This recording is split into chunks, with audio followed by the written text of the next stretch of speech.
Bentornati sul canale, dalla Fara e da Fuz. Oggi parliamo della vita quotidiana dei Longobardi.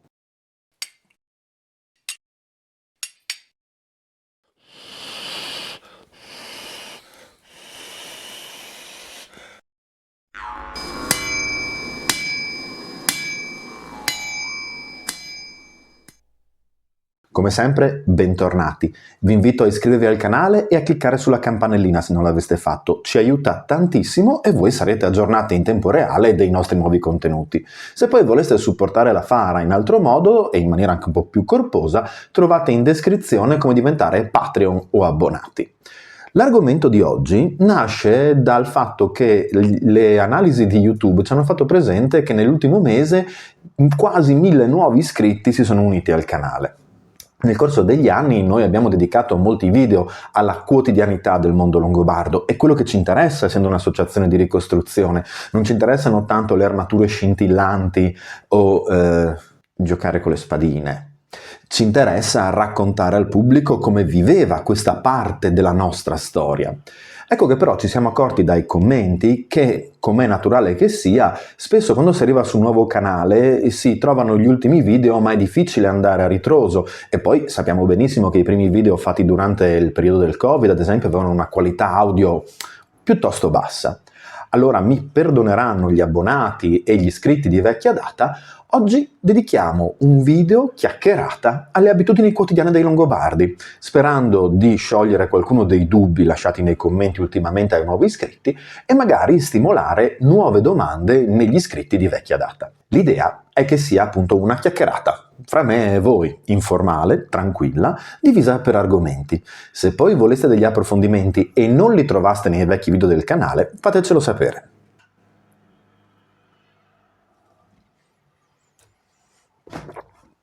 Cominciamo da una premessa necessaria, supponendo appunto la presenza di nuovi iscritti. Quando noi parliamo di Longobardi, parliamo di una popolazione germanica dell'età delle migrazioni, l'ultima a migrare in realtà, che arriva in Italia nel 568 entrando proprio dal Friuli, con poi una lunga storia di 200 anni di regno longobardo in Italia, la successiva sconfitta nel 774 per opera franca da parte di Carlo Magno, ma comunque l'ultimo tassello dell'identità altomedievale italiana, della penisola italiana, per quanto declinata in maniere molto diverse. Un conto sono i Longobardi che arrivano nel 568 in Friuli, un conto sono i Longobardi che sopravvivono al regno e che mantengono la loro identità in un contesto però etnicamente completamente differente, ad esempio nei Ducati di Benevento e nella città di Salerno. Quindi, fatta questa premessa strettamente cronologica, posso aggiungere che noi come associazione di ricostruzione ci occupiamo della prima generazione immigrata, quindi gli arrivati nel 568, e i loro figli e nipoti. Non ci spingiamo oltre, perché quello che noi ricostruiamo, abiti, armi, oggetti d'uso, cocci, fanno riferimento principalmente ai reperti trovati nelle necropoli e, passato appunto un certo periodo, la popolazione longobarda, nel corso della sua cristianizzazione, abbandona il costume di deporre oggetti e corredi nelle tombe e quindi dal nostro punto di vista diventa più difficile ricostruirla. Quando oggi quindi parleremo della quotidianità dei Longobardi, parliamo di questi Longobardi, i Longobardi al loro arrivo e i loro figli e nipoti, con un focus particolare sulla cosiddetta Langobardia Maior, cioè sul nord Italia, territorio conquistato per primo e probabilmente con una densità di presenza longobarda maggiore rispetto a quella successiva per una naturale necessità di diluire le forze lungo il percorso di discesa. Quindi, se siete interessati alla Longobardia Minor, se siete interessati al periodo successivo alla caduta del regno, questo video forse non sarà di vostro grande interesse, ma sicuramente potrebbe darvi delle basi per confrontare poi i dati successivi. Partiamo dal primo argomento, l'abitare. Ormai 4 anni fa noi abbiamo completato una Grubenhaus, cioè una capanna seminterrata di tipo longobardo. Vi lascio in descrizione il video e se compare anche qui sopra, perché dipende mezzo con cui state guardando, ma questo era un progetto a noi molto caro, l'idea cioè di ricostruire una capanna di tipo longobardo utilizzando solo quello che il bosco a nostra disposizione forniva. C'erano chiaramente delle necessità di compromessi, come il fatto che molte delle essenze lignee non fossero presenti all'epoca dei Longobardi. Faccio l'esempio delle acacie, che sono ormai endemiche e diffusissime nei nostri boschi spontanei, ma che all'epoca non c'erano, ma l'obiettivo era appunto mostrare il lavoro manuale, utilizzare attrezzi ricostruiti, le asce barbute, eccetera, per riproporre questa tipologia abitativa. Ma cosa vuol dire Grubenhaus? E soprattutto, era l'unica tipologia abitativa? E poi, come ci hanno commentato più volte, veramente siamo passati dalle terme dei Romani alle cucce del cane? No. Allora, come sapete, il periodo longobardo è un periodo economicamente depresso. I Longobardi arrivano in un'Italia che è stata messa in ginocchio dalle cosiddette guerre greco-gotiche, cioè dallo scontro fra i Goti e i Romani d'Oriente, i Bizantini, su cui si è impostata poi anche una pestilenza, e quindi carestia, guerra e pestilenza veramente abbiamo quasi tutto. Ecco che l'Italia che i Longobardi trovano è un'Italia divisa, loro riescono a conquistarla, ma rimane sempre la presenza bizantina a rendere non omogeneo il territorio, e in più depopolata e impoverita. Quindi no, non possiamo dare la colpa ai Longobardi perché l'architettura spontanea e i materiali deperibili diventa più frequente. Mi spiace, amici dei Romani. L'architettura spontanea e i materiali deperibili altro non è che la costruzione di abitazioni utilizzando quello che la natura offre. Quindi, a discapito di laterizi e pietra, preferire materiali vegetali, legno, canne di palude, canne in generale e argilla. Ora, le tipologie che i Longobardi utilizzano sono diverse. Una tipologia abitativa che il gruppo di lavoro di Marco Valente all'Università di Siena ritiene etnicamente identificativa della popolazione longobarda è appunto quella della Grubenhaus, cioè la capanna semiscavata. Queste capanne di proporzioni piuttosto limitate, parliamo in media di 4 metri per 5, 4 metri e mezzo, eccetera, hanno la caratteristica peculiare di avere il piano interno della capanna più basso del piano del terreno esterno, cioè è appunto semiscavata da 40 cm a 1 metro circa. Gli elevati sono in legno, gli elevati portanti, e le pareti spesso realizzate in intrecci di legno elastico, nocciolo, salice, con pareti di argilla compressa. La copertura viene normalmente identificata appunto con la tipica copertura a canne, che in realtà è molto diffusa in tutto il globo e addirittura anche in tempi molto recenti viene ancora utilizzata in determinati contesti in cui è caratteristica. Quindi la Grubenhaus sembrerebbe essere l'abitazione base del nucleo familiare longobardo. Dobbiamo tenere conto che in questo contesto, quello alto medievale, l'abitazione era più un rifugio, un luogo in cui sì, mangiare e dormire, non in cui passare del tempo. Noi siamo abituati a passare il nostro tempo libero in casa, questo non succedeva, la vita si svolgeva all'aperto. Accanto a questa tipologia ci sono però altre capanne, sempre in materiali deperibili, che non richiedono lo scavo del terreno, quindi costruite sul livello del terreno.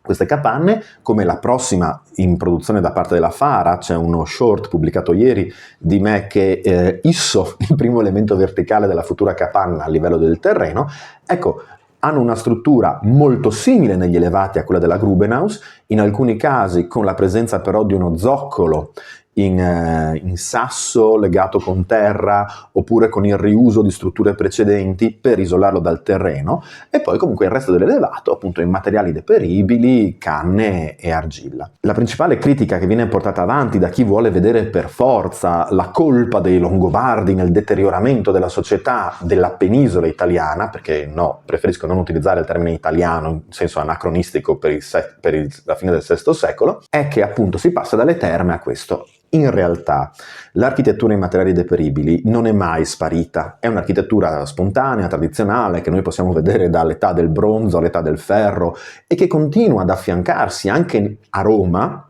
nel periodo romano, all'architettura ufficiale e più strutturata.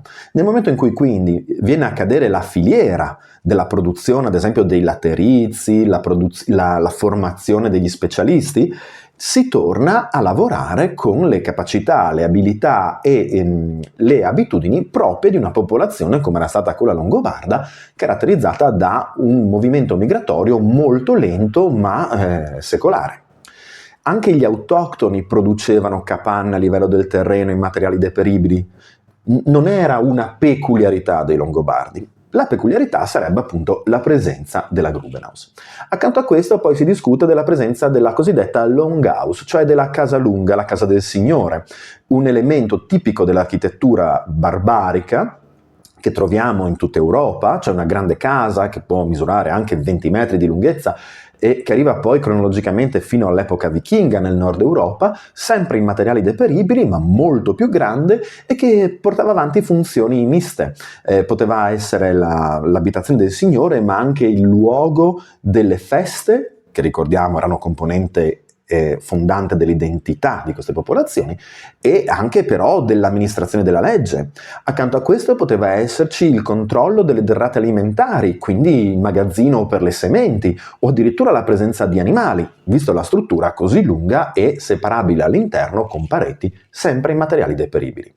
Per il periodo longobardo in Italia in realtà esiste un unico sito che forse ci mostra una longhouse longobarda, ma la longhouse altomedievale più famosa in Italia è sicuramente quella indagata sempre dal gruppo di Marco Valenti a Poggibonsi per il periodo carolingio. E l'architettura romana? Beh, l'architettura romana non sparisce. Molti longobardi riutilizzano parte delle architetture presenti, magari inserendo elementi portanti nuovi nella loro cultura realizzativa all'interno di strutture preesistenti, oppure alcuni palazzi di rappresentanza tardo-antichi vengono utilizzati all'interno delle città. Pensiamo all'ipotesi del palazzo ducale cividalese che si imposterebbe proprio su un precedente palazzo di rappresentanza, dove la manodopera rimane attiva, dove non viene persa. Chiaramente la commissione di chi può permetterselo continua a rimanere attiva a sua volta. Dobbiamo anche ricordare che è un luogo comune quello per cui i longobardi non si stanziano in città. I longobardi si stanziano tanto in città quanto in campagna. Certo, seguendo una logica di controllo del territorio, e quindi magari in campagna i nuovi siti osservano le strade o controllano gli snodi viari più importanti o i guadi, ma in città i longobardi si stanziano e come? Dividendosi all'inizio dalla popolazione autoctona, cioè scelgono una zona della città che dedicano alla loro serie di abitazioni, e in questa serie di abitazioni vediamo l'affiancamento di strutture in materiali deperibili, Grubenhaus, capanne a livello del terreno, il riutilizzo di materiali già presenti, l'utilizzo di strutture non crollate e poi in un secondo momento addirittura la monumentalizzazione di questi siti. La zona del tempietto longobardo di Cividale ne è un fulgido esempio. Troviamo le Grubenhaus, troviamo le altre capanne e poi a un certo punto diventa il Palazzo del Gastaldo con tanto di cappella, la cui conservazione ci permette oggi di ammirare le bellissime dame in stucco della fine dell'VIII secolo. Passiamo al secondo argomento, mangiare. Ora, l'alimentazione è un argomento che normalmente muove un sacco di interessi nel pubblico. Il problema è che noi ovviamente non abbiamo dei ricettari longobardi. Abbiamo un ricettario di VI secolo, di matrice bizantina, di questo medico Antimo, che scrive peraltro per un re dei Franchi, ma è un ricettario di corte, è un ricettario molto influenzato appunto dalla cultura culinaria oriental-mediterranea e non può essere preso come esempio di cultura alimentare tradizionale longobarda, però potrebbe essere stato l'esempio dei piatti che potevamo trovare invece nelle corti, soprattutto nei contesti ufficiali di rappresentanza e magari in concomitanza con momenti diplomatici col mondo mediterraneo orientale. E quindi abbiamo appunto i sapori agrodolci, il miele mischiato all'aceto, le uova sode, ma anche il manzo cotto in fossa, il coniglio insaporito alle erbe. Ecco, questa era probabilmente la cucina di corte. Dall'altra parte i dati archeologici ci fanno sapere che, come sempre nella storia, le abitudini alimentari seguivano il censo. Chi poteva permetterselo mangiava meglio che dal punto di vista dell'epoca mangiava in maniera più ricca a livello energetico. Ma all'interno stesso della popolazione longobarda, se ci limitiamo a quel meraviglioso caso di studio che è Cividale, no? Primo ducato longobardo in Italia, circondato da una corona di necropoli diverse ma coeve, ecco che vediamo che all'interno di queste stesse necropoli cambiano le abitudini alimentari da quello che possiamo ricostruire dagli studi antropologici sui defunti.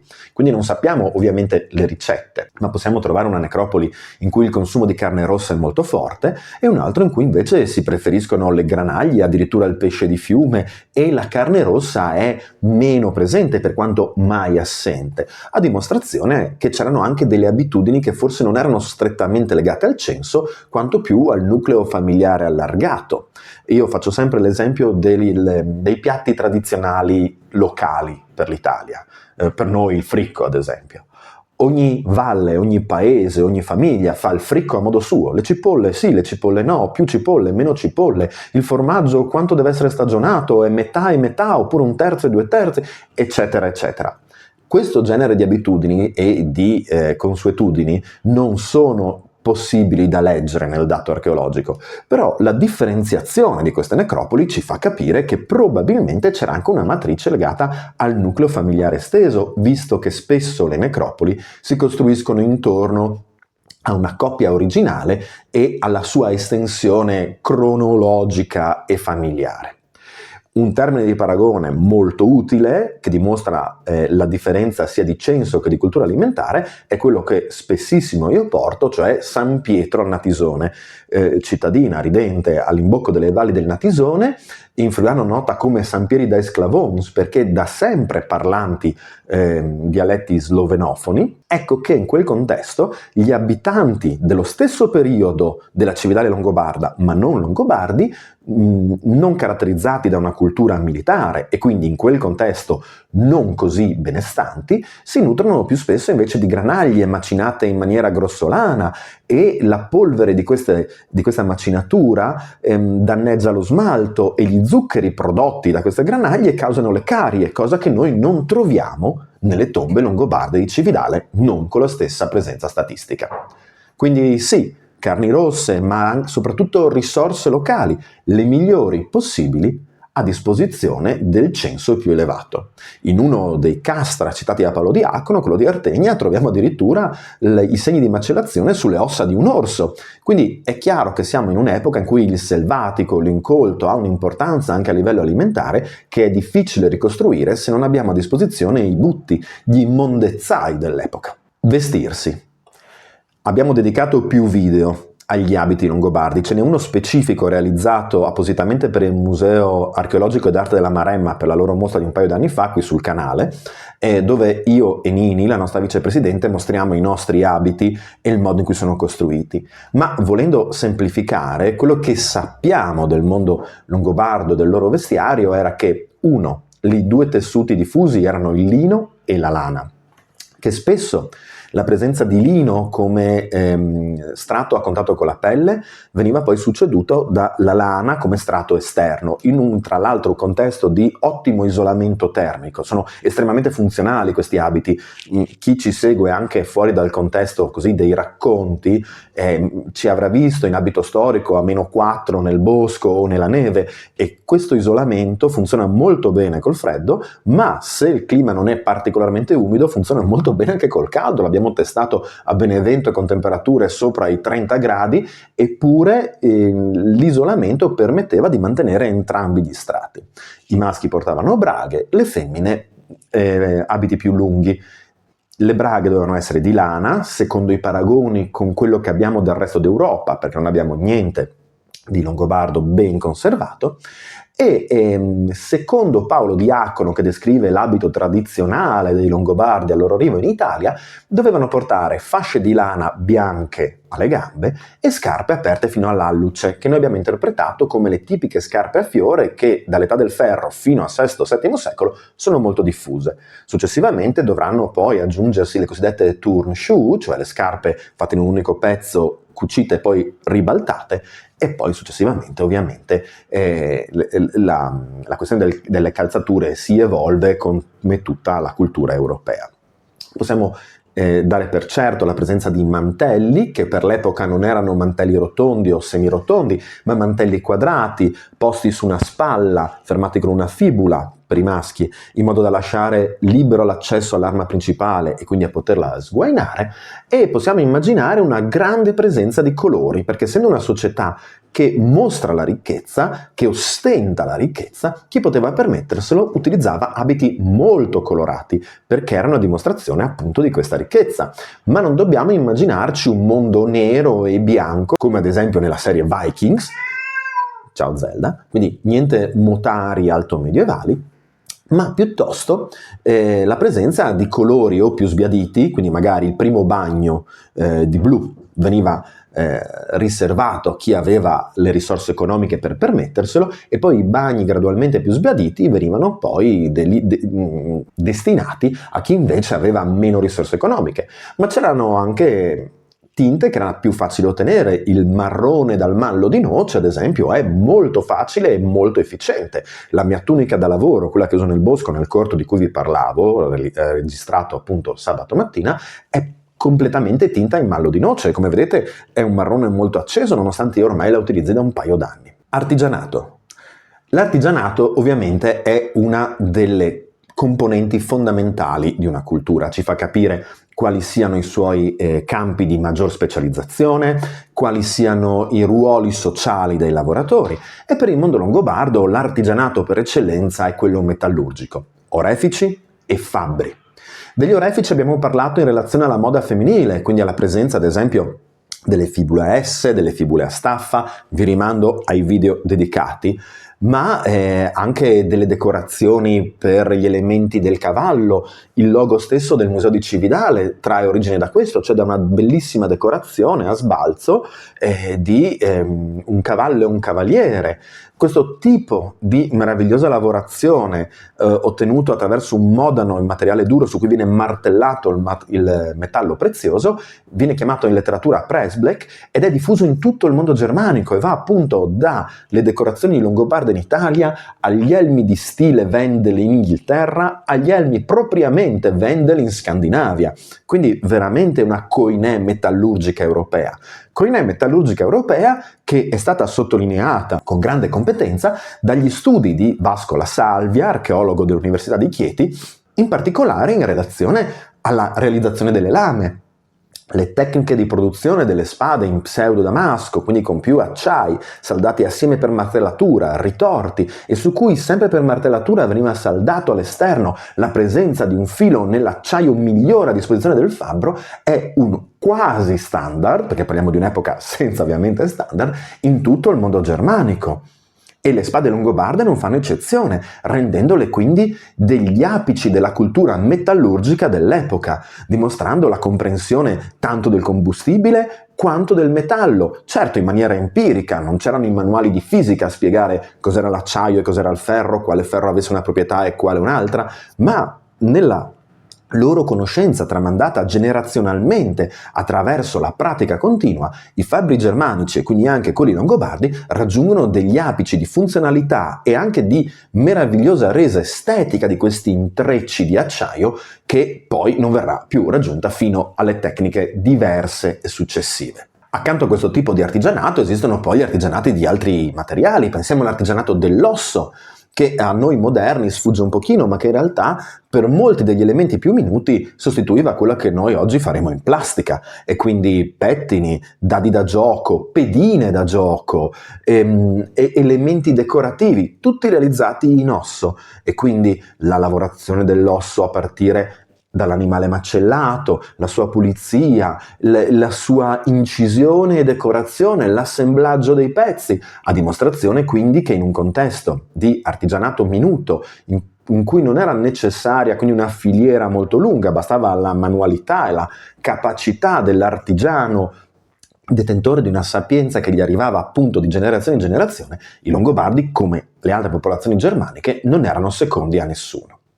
Sull'ambito artigianale poi subentrano invece le infatuazioni e gli interessi per quello che qui veniva prodotto con le tipologie realizzative romane. E allora vediamo ad esempio i meravigliosi corni potori in vetro, probabilmente legati a una funzione rituale all'interno dei banchetti, destinatari di uso da parte delle donne di alto rango all'interno di questi banchetti. Ma quello che sappiamo è che vengono prodotti sul gusto dei Longobardi, quindi a forma di corno, ma con tecniche realizzative che probabilmente in realtà sono autoctone, cioè ai artigiani romani o di formazione romana vengono chiesti nuovi prodotti col gusto dei nuovi signori. Religione. Non sappiamo moltissimo della religione dei Longobardi, abbiamo dedicato molti video però alla questione del culto odinico perché nell'Historia Longobardorum Paolo Diacono ci dice che loro adoravano Godan e sua moglie Freya.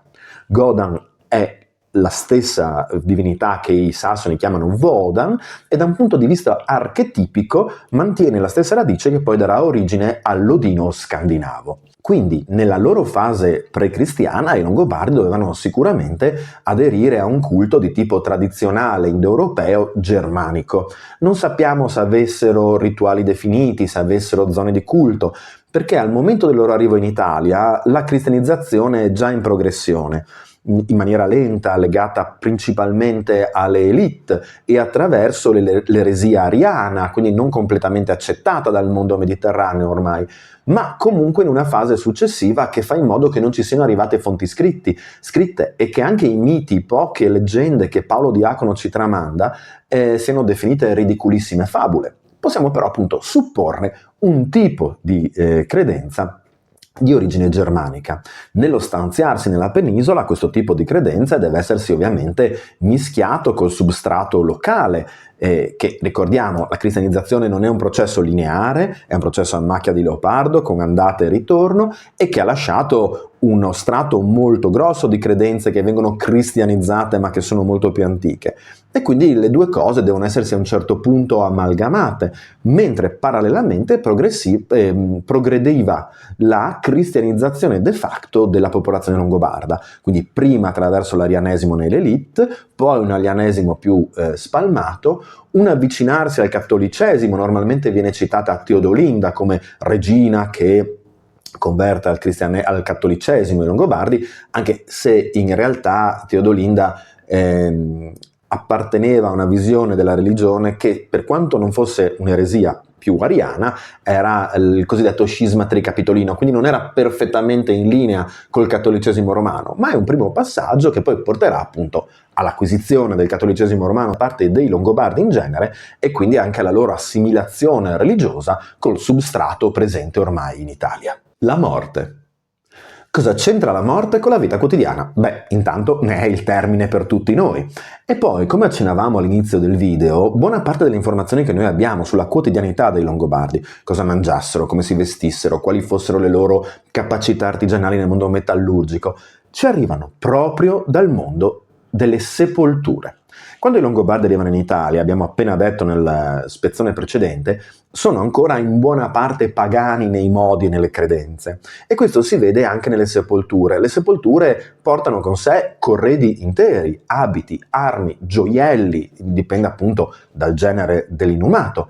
Questa grandissima mole di informazioni ci arriva proprio dalla morte, e quindi una morte che comunica, una morte che consapevolmente comunica. Inumare un defunto con tutti quei corredi. Scusate, ho dovuto far uscire Zelda. Dicevo, inumare un morto con tutto quel corredo ci fa capire ad esempio come i Longobardi volessero essere visti. E quindi come guerrieri, perché anche quando smettono di combattere, e il dato antropologico del morto ce lo dice, che combatte molto meno di quanto non facesse suo nonno, comunque il costume è quello di essere sepolti da guerrieri. Ci mostra come venga ostentato il censo e quindi i gioielli delle donne, che in alcuni casi possono essere passati da una generazione all'altra, così come gli elementi di cintura dei maschi, ma che complessivamente vengono deposti insieme al morto e quindi persi. E gli abiti, noi non abbiamo abiti completi perché il nostro terreno non conserva il materiale organico in maniera efficiente, ma la mineralizzazione dei tessuti sugli elementi metallici della cintura ci permette ad esempio di vedere come le trame fossero molto complesse, realizzate a regola d'arte, con fili sottilissimi, alcune volte con all'interno fili d'oro. E quindi sì, la morte fa parte della quotidianità dei Longobardi. Del resto, i riti funerari servono a ricongiungere una lacerazione del contesto sociale dei vivi. Il morto si separa e quindi i vivi devono fare qualcosa per giustificare e spiegare la morte alla socialità in senso lato. E poi abbiamo questi rituali che ci arrivano in maniera un po' confusa perché privi di fonti scritte e la presenza forse di banchetti, la deposizione accanto al corredo di parti di, ad esempio, stinchi di maiale, quindi la presenza probabilmente di un banchetto limitrofo proprio accanto alla sepoltura nel momento stesso e la condivisione del cibo con il defunto. Abbiamo alcune tombe con la presenza di cocci coperti con lastre di pietra che al loro interno conservavano dei liquidi, in alcuni casi acqua, la bellissima ampolla del cosiddetto Duca Gisulfo, ma in altri forse birra, di nuovo in un contesto di costumi misti a livello di credenze, perché parallelamente,